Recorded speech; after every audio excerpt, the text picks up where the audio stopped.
এরপর আল্লাহ পাক বলছেন ওয়ায়াহসাবুনা আন্নাহুম মুহতাদুন, ওয়ায়াহসাবুনা, তারা হিসাব করে বসে আছে। কি করে বসে আছে? ইয়াহসাবুনা মানে হিসাব।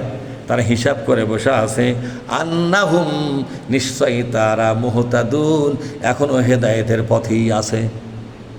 তাদের হিসাবটা কি? আমরা তো হেদায়েতের উপর আছি, এই তো নামাজ পড়ি, রোজা করি, হজ যাকাত, জেগার আজকার ফিকির সবই তো করি, আমরা তো হেদায়েতের উপরই আছি। কি বোঝা গেল বলেন তো, কি বোঝা গেল? তারা মনে করে আমরা হেদায়েতের উপর আছি, এই ভিন্ন রাজনীতির জন্য আমাদের হেদায়েত কাটা যাবে না, এটা হলো তাদের ধারণা। এটা কি যদি জোরে বলুন?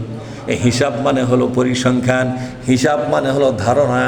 তারা ধারণা করে বসে আছে হেদায়েতের উপর এখনো টিকে আছে, কিন্তু আল্লাহ বলেছে কিসের হেদায়েত? তোদের নামই বদলে গেছে, নামটা শয়তান হয়ে গেছে।